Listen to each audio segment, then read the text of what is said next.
نوی کور نوی ژوند د بي بي سي رادیويي ډرامه.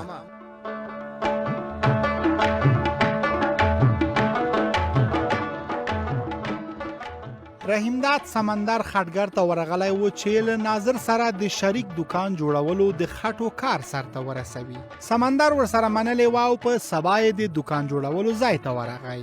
اوس په ډرامه کې اورو چې د جانداد په کور کې شفیقه او فاطمه څه سره وایي.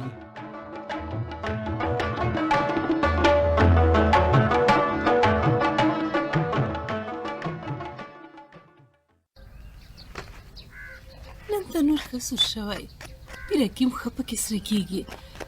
صبر چې شفیقې ته ورغږ کړم. شفیقې، وا شفیقې، څه وایې فاطمې؟ ته یو ځل د تناره سر ته راشه چې په کار مې یې. څه دې ویل راته؟ ته خو یو ځل نږدې راشه، بیا به یې درته ووایم. سمه ده، لږ صبر وکړه، دا دی درځم. سمه ده، راځه. فاطمې خورې، ستړې دې دمه شه، په تناره ډوډۍ پخې؟ هو، راځه دلته کېنه، په پښو مه درېږه. بېشکه دې فاطمې، څنګه ښې سرې سرې دستکۍ او پیرکي دې پاخه کړي، د تناره د ډوډۍ په پخولو کې ښه تکړه یې. تکړه توب نشته، که رښتیا ووایم نن تنور ښه سور شوی و، ډوډۍ هم ښې پکې راسرې شوې او پیرکي هم پکې ښه سره کېږي. تنور به هم سور شوی یي، خو اصل کې کمال ستا په لاسونو کې دی. خیر اوسې، دومره د صفت وړ خو نه دي، هسې د ګېډې مړولو لپاره چاره پرې کېږي. نه، داسې مه وایه، ورته وګوره، ټولې څنډې څنګه ښې سرې شوي دي، یو هم نه دی درنه څڅېدلی. په تناره باندې خو مې دا اول ځل نه دی چې پیرکي پخوم. د امید له پیرکیو سره سخته جوړه ده، همیشه یې ورته پخوم. نوشې جانې دې شي، پیرکي خو یو اسانه ده، د ټولو خوښېږي. رښتیا کوم څه دې په کار و چې غږ دې راته وکړه؟ نه نه، هېڅ شی مې نه و په کار. ما ویل چې دلته راشي او دا پیرکي م داسې ګرم ګرم در مړۍ کې، ځکه سړی بیا دومره خوند نه کوي. وایي دا دې لکه چې ما ته پاخه کړي. خدای دې تا ته خیر درکړي، څه دې کول چې پخول دی، دومره دې ځان په زحمت کړی. وی په دې کې زحمت څه دی خورې؟ دا څو ورځې مې په زړه کې و چې زه به ښه ترخه پیرکي درته پخوم، خو هېڅ ورته نه خوشي کېدم، ایله چې نن برابر شول. لاسونه دې دردمن مشه، د دې پخولو ته هېڅ حاجت نه و. که زه خبره وای نه مې پرېښودلې، په تا مې دومره زحمت نه دی پیرزو. وی څه پسه خو مې درته نه دی چپه کړی، یو څو دانې پیرکي مې درته پاخه کړي دي. هغه هم ګندنه تیاره په کور کې وه، ما ویل راځه چې نن یو څو دانې پیرکي ورځینې پاخه کړم. کور دې ودان ورته ګوره مه، در وخوره خورې، زړه دې ډېر غمونه ګاللي. د دې ترخو پیرکیو په خوړلو سره به دې د خولې خوند ښه شي. فاطمې خورې، د زړه له حاله مې د خدای مه خبره وه، زړه مې داسې زخم نه دی لیدلی چې هغه دې زر روغ شي. پوهېږم، خدای دې د هېچا د کور سړی نه کموي، زلمی د خدای وبخي. د الله پاک به هم داسې رضا وه، اولادونه دې درته خدای ژوندي لره. امین. خیر، نور نو خفګان مه کوه، هېڅ ګټه نه لري. تر اوسه دې چې خفګان وکړ، کومه ګټه دې ولیده؟ خو ودې نه لیده. واخله، په ډېرې مینې مې دا درته پاخه کړي دي، ته در واخله چې د خولې خوند دې ښه شي. تا ته د خدای خپل اخلاص در ورسوي چې ما ته دې دومره پام دی، خو زما زړه داسې پټ دی چې هېڅ څه ته مې زړه نه کېږي. یو دوه مړۍ به ستا په خاطر ورنه وکړم. هغه دې نه دي اورېدلي؟ وایي چې اشتها د غاښو لاندې وي، داسې خوندور پیرکي دي چې یو ځل یې وخوري بیا به یې په خوراک نه مړېږي. په خوندورتوب کې خو هېڅ شک نشته.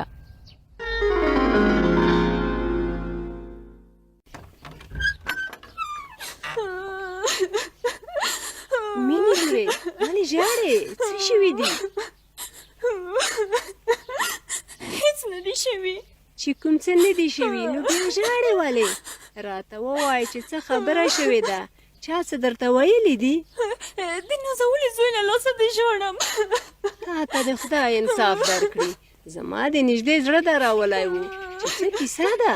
ستا او د مجیب د جنجال خو یوه ورځ نه ده، په ورځ کې څو ځله له یو بله مرورېږئ او بیا بیرته سره پخلا شئ. یو ځل خو د مجیب نه پوښتنه وکړه چې څوک خپله خور ژڼوي. چې دا یو چیرته دی چې زه ورنه پوښتنه وکړم. زما خو په ویلو نوره خوله ستړې شوه چې له خور سره د جنګ مه کوه. مجيب تل ما ځوروي. خیر دی نو ته اوس ژاړه مه. شکر دی غټه نجلۍ وړه خو نه یې چې سترګې دې داسې سرې کړي دي. ته ما ته ووایه چې مجیب تا ته څه ویلي چې زړه دې داسې ورته ډک دی. دا یې اوله ورځ نه ده. مجيب هر وخت په ما لګي. مینې لورې ته خو هم داسې پټه خوله نه یې ورته ناسته. کله هغه ګران وي کله هم ته. په وړو خبرو له یو بل نه زړونه مه بدوئ. زه منم چې پټه خوله نه یم ورته ناسته، خو دا ځل د مجيب ګناه وه. ولې څه یې درته وویل؟ ته ما ته سپینه خبره وکړه. مجيب په ما پورې ملنډې وهي او را پورې خاندي. ملنډې به ولې در باندې وهي؟ خورې دښمنه خو یې نه یې. څوک په خپلې دښمنه ته هم داسې ونه وایي لکه کوم پیغور چې ما ته مجيب راکړ. څه پیغور یې درکړی؟ الله شاباس، ته خو ما یو ځل خبره کړه او په باکس کې څه شی لټوې چې ټول کالي دې ګډ واټ کړل. خپل کالي مې لټوم، د ځان جامې مې وباسم او د مجيب له خبرو نه ځان خلاصوم چې نور یې پورې ونه خاندي. مجيب دې په کالیو پورې ولې خاندي؟ مورې ولې به نه خاندي؟ خپل زاړه کالي دې راته جوړ کړل او ما هم واغوستل. که ستا زاړه کالي مې نه وای اغوستي مجيب به هم ما ته دا پیغور نه راکاوه. ما ته یې وویل چې د نورو زاړه جامې اغوندې. خیر دی مجيب له ټوکې نه درته ویلي وي، ته یې په زړه مه نیسه. ټوکې یې نه کولې، ښه ډېر یې را پورې وخندل. وایي نو په دې خبره دې داسې زړه ډک شوی؟ نو ته وایي چې زړه به مې نه ډکېږي؟ خیر بچی دا دومره خبره نه ده. په رښتیا چې د مجيب ګناه نه ده؟ ګناه یې ده، خو زه به بیا ورسره ګورم. ګناه یې ځکه نه ده چې زما کالي د خندا دي، خو که د مجيب په څېر ما ته هم له بازاره نوي کالي اخیستي وای هغه به ولې په ما پورې خندل؟ خیر دی لورې ژاړه مه. که زه د ولسوالۍ بازار ته تللی وای نو خامخا مې تا ته هم نوې جامې اخیستې.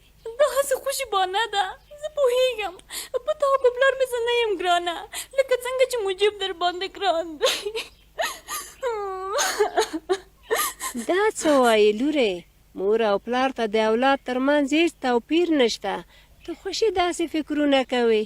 مورې زه خوشي فکرونه نه کوم، ما ته هر څه ډېر ښه معلومېږي.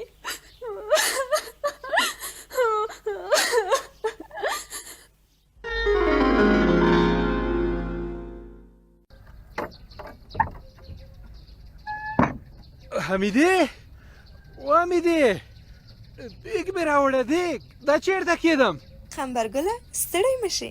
خواره مه شي. دیګ دې راوړی هم د ګوښه کې کېږده.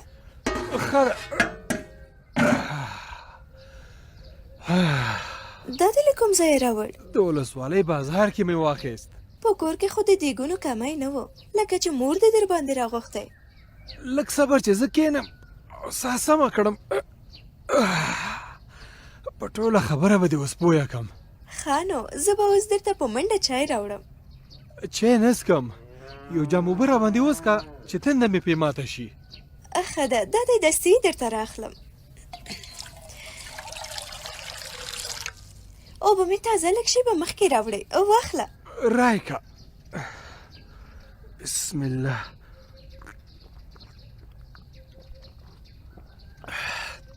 خیر وسی اول دا ووایه چې څنګه دیګ مې راوړی؟ لکه چې د ولسوالۍ بازار کې د تر ټولو غټ دیګ اخیستی. موکره خو نه خیرات دی او نه واده چې دومره غټ دیګ به مو په کار شي.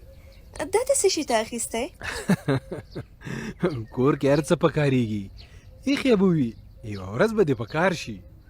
زموږ کور کې شکر دی ټول لوښي پوره دي. د بېکارۍ که په هسې شیانو پیسې ورکوي.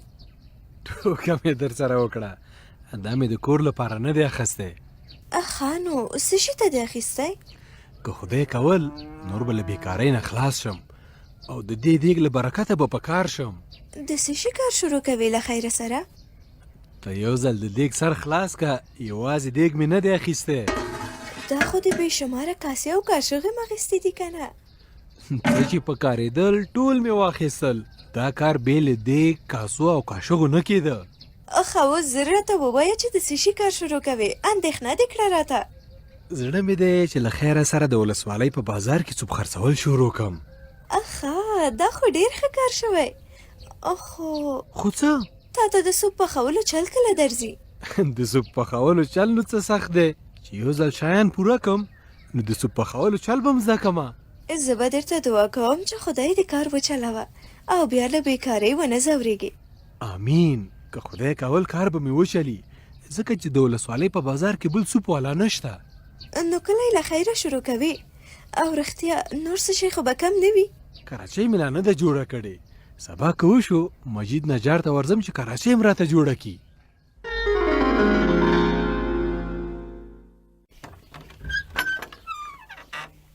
السلام علیکم. شفیقي ورنداري خی. وعلیکم سلام. ستړی مشه جانداد لالا، په خیر راغلی. خیر اوسې. کور څنګه خالی دی؟ نه فاطمه شته، نه زرغونه شته، نه امید او نه ستا بچي. امید او زرغونه تنګ شوي وو. فاطمې ویل په منډه پلار کره وروړم. زما بچي مور سره لاړل. ښه یې وکړل. راځه ته کښېنه لالا، زه به په منډه درته چای راوړم چې دمه دې جوړه شي.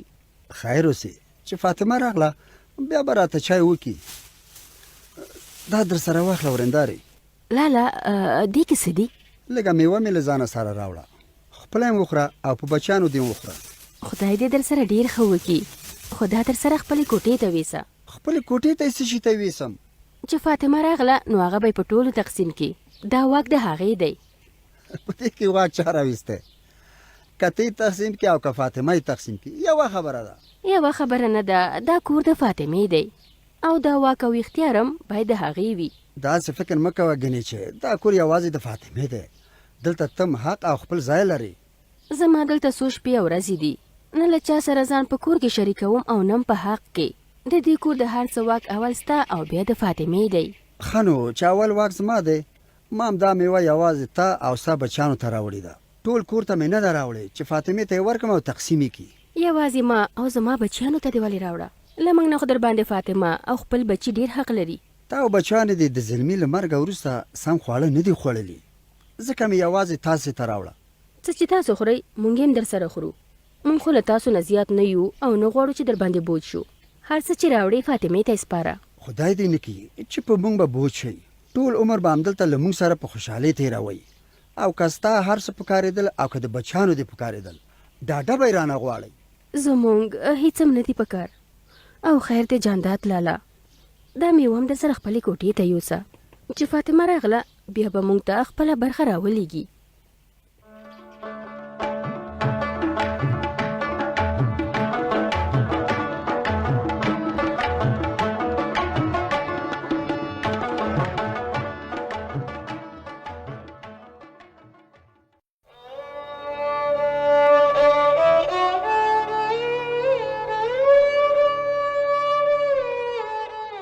نوی کور نوی ژوند د بی بی سی رادیویي ډرامه.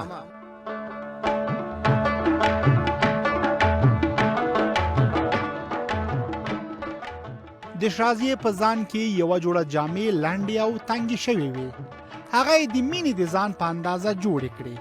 مینې جامې واغوستې خو مجیب پیغور ورکړ. اخوا شفیقه له جانداد نه یوه غوښتنه لري. دا چې څه غوښتنه په ډرامه کې اورو.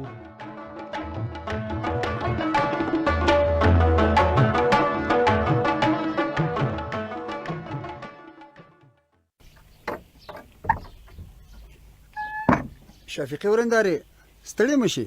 ته ستړی مشې جانداد لالا. څنګه یې؟ ورېرونه مې څنګه دي؟ ښه یم، هغوی هم ښه دي. ما ویل وایه څه دې ویل؟ زړه مې و چې پرون لا درته ووایم، نور تاسو نه په عذابوم. بیخي شرمېږم چې ستاسو د اوږو بار یم. دا څه وایې؟ له دې خبرې دې مطلب څه دی؟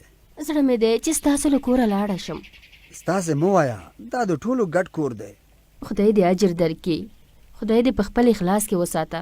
دا کور ستا خپل کور دی، هیڅ چیرته مه ځه. له خپل کور نه څوک چیرته نه ځي. اوس هم را سره ډېر ستړی شوې. یوازې ته نه، فاطمه خور هم را سره ډېره ستړې شوه. زه نوره نه پاتې کېږم. د خپل پلار کور ته مې ځم. چیرته؟ ولایت ته هو که سبا تر ولایته پورې دې ورسولو او راسره لاړې نو لوی احسان به دې وي. تر دې خبرو تېره شه ورندارې، بیا د ته خبره په خوله رانوړې، زه پې خفه کېږم. ته مه خفه کېږه. زما واوره چې له دې وروسته دا خبره ونه کړې چې زه ځم. ما درته وویل چې خپل کور دې دی، هېڅ اړتیا نشته چې ولایت ته ولاړه شي. که کله همداسې ورتلې بیا به یو وخت ورشي. زلمی د خدای وبخي او تا ته دې خدای اجر درکړي. لالا ډېره غم شریکي دې راسره وکړه. اوس ما خپله فیصله کړې چې ځم. نه مه ځه. ځم. اوس ډېر وخت تېر شو. د وخت تېرېدو خبره نه ده. زما په دې خاطر نه ده خوښه چې هلته دې د تلو اړتیا نشته. خپل کور مې دی، د پلار کور مې دی، خامخا به ورځم. ګوره شفیقي، ستا او ستا د اولادونو ساتنه زما وظیفه ده. ما ته دا خوند نه راکوي چې د خپل ورور اولادونه مې له کوره ووځي. خو موږ خپل کور ته ځو. بله خبره دا ده چې زه به په ټول عمرم ستاسې په خدمت او ساتنه باندې ستړی نه شم. راته معلومیږي په دا دومره وخت کې دې ډېرې منډې راسره وکړې. زما خو نور څه په وس کې نشته، یوازې به دعا درته کوم. هېڅ خبره نه ده. ما درته وویل چې دا زما وظیفه ده او زه به هېڅ وخت هم درنه په زحمت نشم. خدای دې خیر درکړي. موږ ځو. نشئ تلای. ولې؟ بس خو مې درته وویل چې نشئ تلای. که ولاړ شئ د خلکو د خندا به شم، ټول کلی به راپورې وخاندي. نور خلک به ولې خاندي؟ دا خو بد کار نه دی. بد کار څنګه نه دی؟ نه به ځئ. دا زما لپاره د غیرت خبره ده. زه دا بېغیرتي نه منم.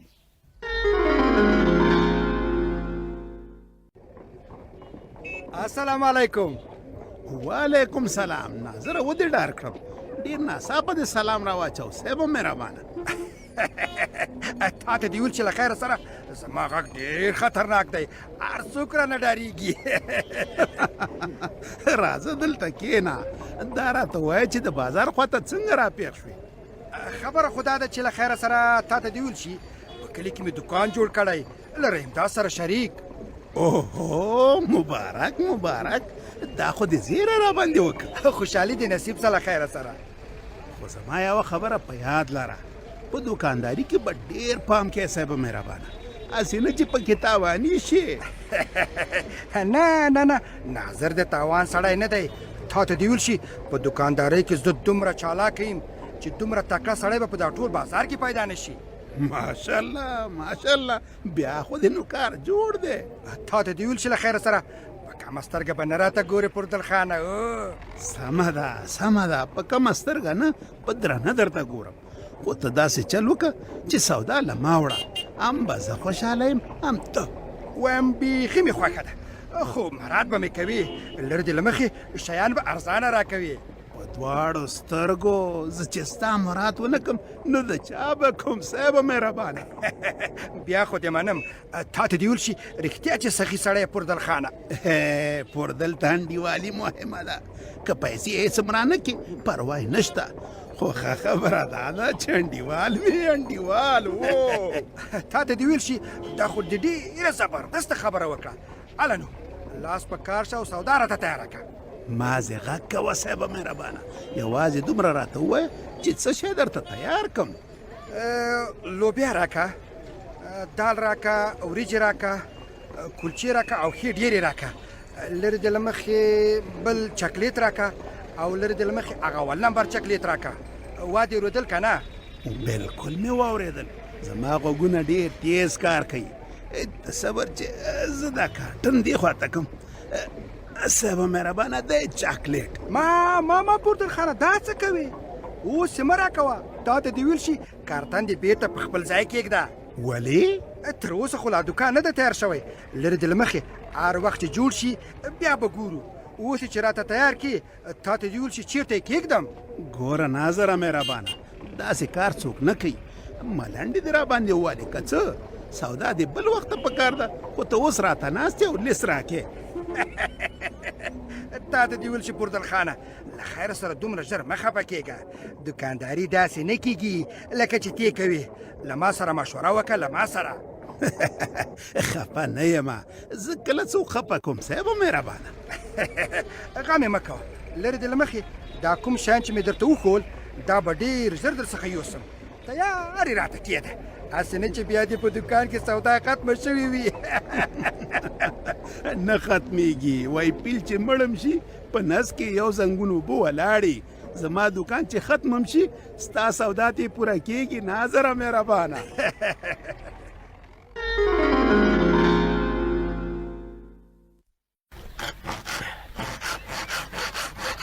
غاښونه پوه شوي دي او که دا لرګی ګنډه ده چې بیخي ناره کېږي. مجید استاد اجازه ده؟ خیرونو کمبرګله ستړی به شي. راځه راځه خدای دې راوله. خوشحاله اوسې. څنګه یې ښیي؟ کور ته مقرري ده؟ د الله نه راضي یو. ته خپل حال وایه. لاس دې ښه شوی که نه؟ شکر دی اوس ښه شوی. ته کښېنه چې زه درته د چایو غم وکړم. خیر وي چې له چای نه تېرېږو. ډېر دې نه پازابوم. دا نو څه پازابېدل دي، خو تیار چای دی، فقط پیاله درته ډکوم. خپل ځای دی مجید استاذه، چای ته مې زړه نه کېږي. راغلی یم چې یو کار راته وکړي. چې زما په وس وي خامخا به یې درته کوم. دا کار یوازې همدا ستا په وس دی، ځکه خو درته راغلی یم. ته خو یې ووایه چې دا څنګه کار دی. زما خو فقط همدا نجاري په وس ده. زه هم د همدې نجارۍ کار در باندې کوم. بیا خو مشکل نشته، فقط په دې مې پوه که چې کړکۍ جوړوي که دروازه او که میز. نه کړکۍ جوړوم نه میز او نه هم دروازه. یوه مضبوطه کراچۍ به راته جوړه کړي. کراچۍ به درته جوړه کړم، خو د ورورۍ مشوره به درکړم چې د لرګي په کراچۍ به خاد نشي. د دې کاني کارونو ته که د ولسوالۍ په بازار کې د اوسپنې کراچۍ واخلي نو دا به ستا په ګټه وي. د دې کانۍ د کارولو لپاره نه جوړوم، یو بل څه ته مې کراچۍ پکار ده. نو د لرګي کراچۍ د څه شته پکار ده؟ کوم کار پرې شروع کوې که څنګه؟ همداسې مې زړه دی له خیره سره چې د ولسوالۍ په بازار کې پیسو خرڅول شروع کړم. نو هغې ته خو د لرګي غټه کراچۍ پکارېږي، ځکه تا ته راغلم. اوس دې په مطلب ورسېدم. وایم ډېر ښه فکر دې کړی دی. د ولسوالۍ په بازار کې خو ما تر اوسه پورې بل سوپ والا نه دی لیدلی. کار به دې خامخا وچلي له خیره سره. انشاءالله چې وبه چلیږي، خو چې ته راته ښه ښایسته ډولي او قوي کراچۍ جوړه کړې. بېغمه اوسه، داسې کراچۍ به درته جوړه کړم چې ته مو وایي آفرین. ستا په کار خو ډاډه یم، خو په دې مې پوه کړه چې څومره خرچه به پرې راشي. خرچه خو به پرې راځي، خو اندېښنه مه کوه، زه درنه ګټه نه کوم. چې کله کراچۍ جوړه شوه بیا به درته ووایم چې څومره مصرف پرې راغلی. سمه ده مجید استاذه، هر څومره زر چې جوړه شي په خیر نو ښه به وي. ډېره ګرمه مه خوره، ورځې به لګي چې ښه شی درته جوړ کړم. بس خپله استاذ یې ښه پوهېږي، هر وخت چې جوړه شوه بیا به زنګ راته ووایې. باور وکړه چې کار ته شروع کوي او خوشحاله درته زه شوم. بیکاري ډېره سخته وي، چې کار دې شروع کړ له واره به د ژوند په خوند پوه شي.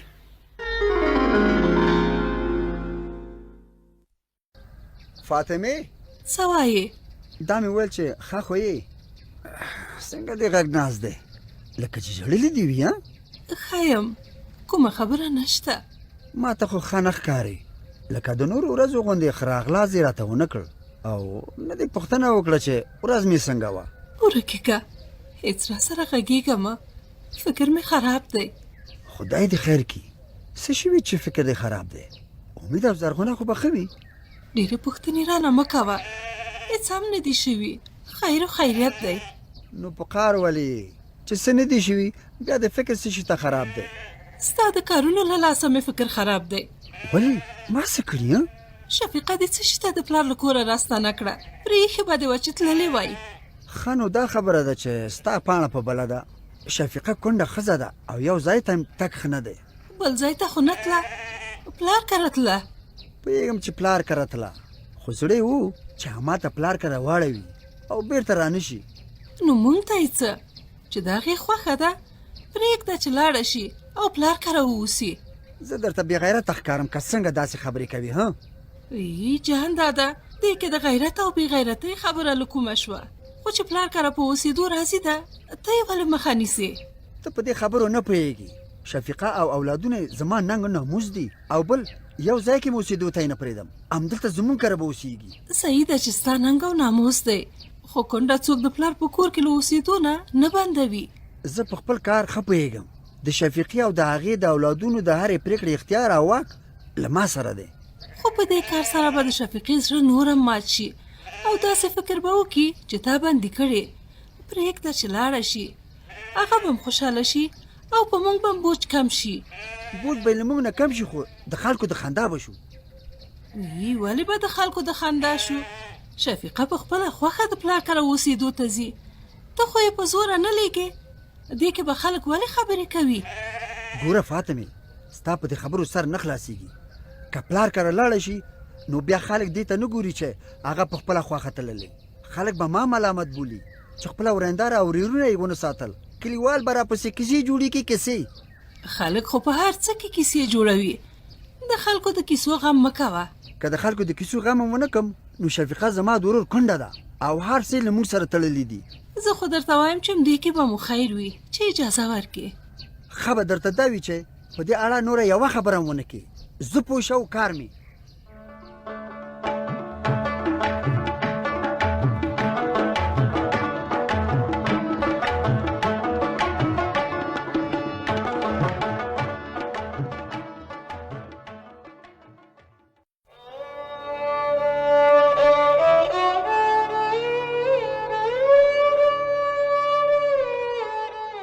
نوی کور نوی ژوند د بی بی سی رادیویي ډرامه.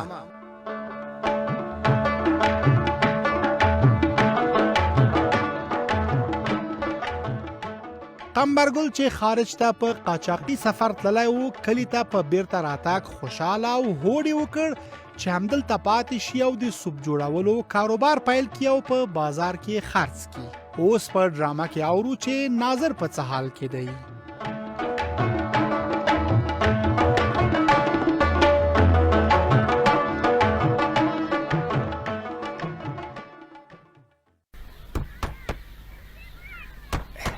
تا ته دې وویل شي د ولسوالۍ نامدار او تاجدار نجاره مجید ګله.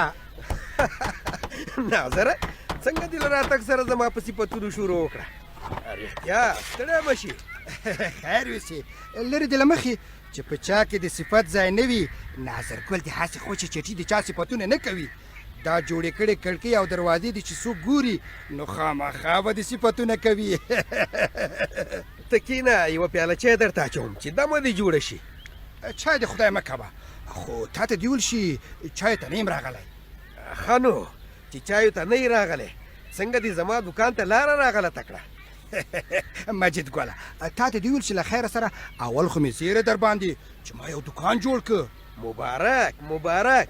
چیرته دې جوړ که او د څه شي دوکان دې جوړ کړو له خیره سره؟ تا ته دې ویل شي د غفار دوکان ته مخامخ مې جوړ که او له دې وروسته به تم له مانه سودا اخلې. سمه ده، خو ته مې په دې پوه که چې دوکان کې به څه شی خرڅوي؟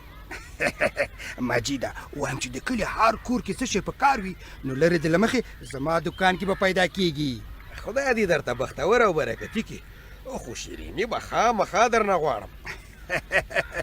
مجیده د شیرینۍ غم مه کوه چې دوکان جوړ شي نو له خیره سره رحمداد استاد به یو دیګ شوله پخوي او ټول کلیوال به راغواړم. وایم آفرین، خدای پاک ډېر غټ زړه در کړی دی. اوس دا راته ووایه چې زه څه خدمت وکړم؟ تا ته دې ویل شي دوکان ته المارۍ په کار دي چې المارۍ ورته ستا په لاس جوړ شي خوند به وکړي. سمه ده، المارۍ به درته جوړې کړم، خو ته لرګی خوښ کړه. المارۍ خو له څو رقمه لرګیو نه جوړېږي. لرې د له مخې ناظرګل د المارۍ ته لرګي خوښ کړي دي، خو چې له تا سره وي. له ما سره خو شکر دی هر رقم لرګی شته، او که نه هم وي نو درته را پیدا به یې کړم. وایم مجیده په دې خبرو خو دې وګټلم. تا ته دې ویل شي د چارمغز له لرګي نه به راته المارۍ جوړوي. د چارمغز له لرګي نه څوک دوکان ته المارۍ نه جوړوي، د سپیدار لرګي نه به یې درته جوړې کړم. ښه زه نو تا ته دې ویل شي له هر لرګي نه چې جوړوي خو چې فقط کلکې وي او ډېر وخت کار ورکړي. لکه چې ښه غټ کاروبار شروع کوي چې کوي المارۍ ورته جوړوي. مجیده لرې د له مخې داسې المارۍ به راته جوړې کړي چې 20 کاله کار ورکړي. صحیح ده، خو دا راته ووایه چې دوکان دې ځان له جوړ کړی دی او که څوک در سره شریک دی؟ دوکان مې ځان ته جوړ کړی، خو دوکانداري په یو کس نه شي. رحمداد مې له ځان سره شاګرد کړی. سپک او اسانه کارونه به زه کوم او درانه او سخت کارونه به مې په شاګرد کوم.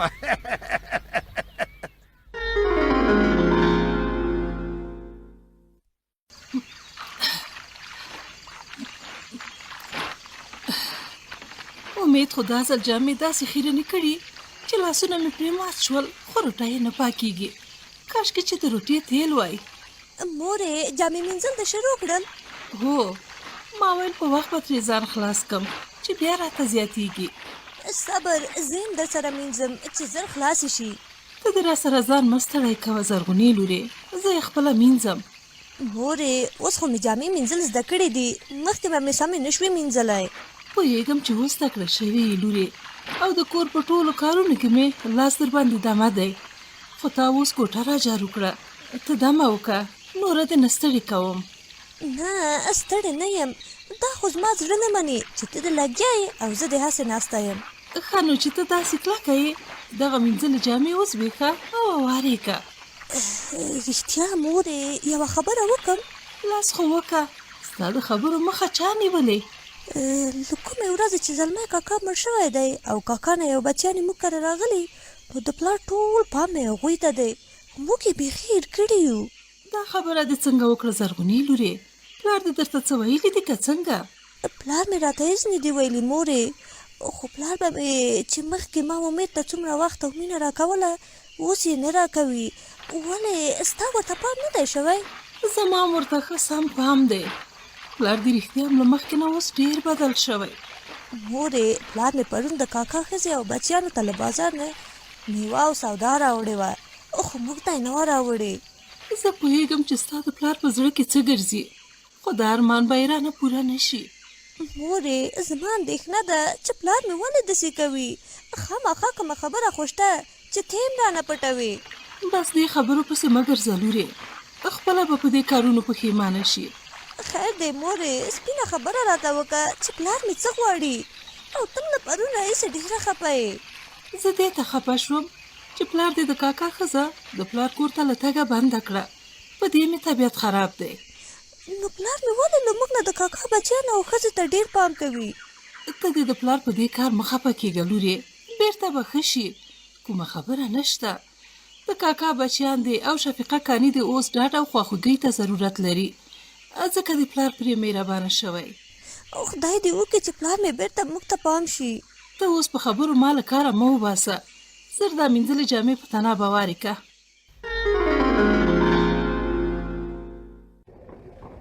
ګلخانه ستړی مه شي. آها کمبرګل، ته نه ستړی کېدل؟ خیر اوسې، څنګه یې ښه یې؟ زه ښه، ته څنګه؟ او بازار ته څنګه راتلل؟ په دې سودا پسې راغلی وم. ښه ډېر ښه. د سوپ پخولو اوړه دي، مساله هم ورسره ده. څه شی؟ د سوپ پخولو اوړه؟ د سوپ اوړه د څه شي لپاره اخیستل خمرګل؟ سوپ ترې پخوم. اوکې، ته په خپله سوپ پخول؟ هو، دلته د ولسوالۍ په بازار کې سوپ خرڅوم، تازه مې دا کار شروع کړی. اوکې، ډېر ښه کار. په دې کار باندې خو دې ډېر خوشحالېدل. وایم چې هر چا دا مشوره درکول ډېر ښه مشوره درکول. خیر وسې، اوس د خدای پکې برکت واچوي. آمین. زه هم له دې وروسته چې کله بازار ته راتلل نو له تا سره خوندور سوپ خوړل. خدای دې راوله، زه به درته سترګې په لار یم. ډېر خوشحالېدل. په دې کار سره دې دوه ګټې کول، یو پې مصروفېدل او بل دا چې پیسې هم ګټل. هو، بیکاري خو له ژونده د سړي زړه توروي، ورکه دې شي. ته رښتیا ویل، بیکاري خو ډېر بد حالت. تر مسافرۍ هم دا کار ښه دی. په قاچاقي لاره تګ او بیا هلته د مهاجر ژوند کول هېڅ ګټه نه لري. د خپل وطن د مزدورۍ د بلا پې وګرځي. یس، خپل وطن خو ډېر ګران. په خپل وطن کې کاروبار کول تر هر ځای ښه. هو، خدای دې وکړي چې اوس مې له کاروبار برابر شي او یو څه ګټه پکې وکړم. اوکې، غم نه کول. له کاروبار سره چې خواري کول خامخا ښه کېدل، همداسې نه پاتې کېدل. الله مهربانه دی، وبګورو چې څنګه کېږي. ښه، د سوپ پخول څنګه زده کول او که نه زده کول؟ زده خو مې نه دي، نه چا راښودلي، خو مجبور یم چې زده یې کړم. اوس خو مې شروع کړې. اندېښنه نه کوه، د چا ښودلو ته هېڅ اړتیا نه پیدا کېدل. نه، په چا خو به یې خامخا پوښتنه کوم، همداسې خو نه پخېږي. زما مطلب دا چې په خلکو پسې نه ګرځېدل. اوس د زده کولو ډېرې ښې لارې پیدا کېدل. څنګه لارې؟ انټرنټ یې درښودل. د هر شي د زده کولو طریقې په انټرنټ کې پیدا کېدل. ته هیڅ اندېښنه نه کوه. نو له انټرنیټه به یې څنګه زده کوم؟ په دې خو مې سر خلاص نه شو. ته ما ته پرېښودل، دا کار زه کول، زه یې درته پیدا کوم. دا خو به ډېر ښه کار وشي. یوه ښه طریقه به زده کړم چې ښه خوندور سوپ پوخ کړم. بېغمه اوسېدل، زه ډېر اسانه او ډېر ساده لاره درته پیدا کوم. بیا تا ته درښودل. اوکې؟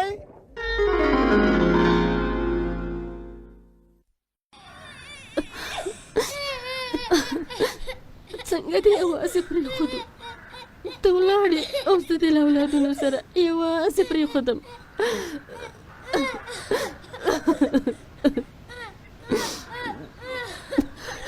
اوس به څه کوو؟ شفیقې ژاړه مه، په قبر مه ژاړه، مړي نارامه کېږي. زه نه ژاړم ترورې، زړه مې ژاړي. خدای ته صبر وکړه، خدای به دې چاره وکړي. هغه د بیچاره و چارهګر دی. تر اوسه لا ډېر وخت و، د دې وخت نه و چې اولادونه مې د یوازې پاتې شي. اوس دې خدای وبخي، زلمی ډېر ځوان و، خو څه وکړو؟ د تقدیر فیصلې دي، هېڅوک یې نشي بدلولی. د خدای رضا به همداسې وي. رابعه ګلې ترورې، د خدای رضا مې قبوله ده، خو داسې مې جړوي چې اولادونه مې ډېر واړه پاتې شول. وګوره، تر اوسه لا ماشومان دي، که لږ غټ وی بیا مې دومره نه ژړل، خو اوس مې ژړا په اختیار کې نه ده. خدای پاک به یې درته رالوی کړي. خدای خو مهربانه دی، په خیر به لوی شي او خدای به خوشحاله ژوند ورکړي. کاشکې هغه ورځ راشي چې دوی لوی شي او زما سترګې پرې خوږې شي. را به شي، خدای ته هر څه آسانه دي. اوس د پلار غم یوې خواته، د دوی غم بلې خواته. بس ژړا دې بس کړه. رابعه ګلې ترورې، ډېره یوازې پاتې شوم، زړه مې ډک دی، د زړه له درده ژاړم. پوهېږم، خو اوس د اولادونو په خاطر ژړا لږ بس کړه. ورته وګوره، دوی چې تا په ژړا وویني دوی هم در سره ژاړي. پرېږدئ چې وژاړي. نه، اوبه لري. مه ژاړئ ګلانو، بلا ته مو ودرېږم، مه ژاړئ. کاشکې خو زلمی داسې زر نه وای مړ شوی. ګوره شفیقې، څه چې زه درته وایم هغه ومنه او نوره ژړا بس کړه. سمه ده، ولې به دې خبره نه منم، خو که رښتیا درته ووایم ژړا مې په خپل واک کې نه ده. کله چې خدای بخښلی را یاد شي زړه مې درد وکړي. خیر، د ژړا په ځای دعا ورپسې وکړه چې خدای پاک یې وبخي. لاس پسې پورته کړه. بچیانو ته دې هم دا ور وښیه چې خپل پلار ته دعا وکړي. دعا خو هره شېبه پسې کوم. ښه کوې، خدای دې دعاګانې قبولې کړه. د ژړا وخت نه دی، په خپلو اولادونو دې پام وکړه چې سم رالوی شي او په خرابو لارو لاړ نه شي. تم ښه وایې ترورې. لږه بیداره شه، اولادونو ته د زلمي د امانت په سترګه وګوره، ته یې وساته. سمه ده، خدای دې توفیق راکړي.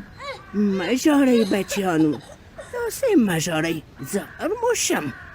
خدای دې یو کار را پیدا کړي چې هم مې اولادونه وساتم او هم د جانداد له احتیاجه خلاصه شم.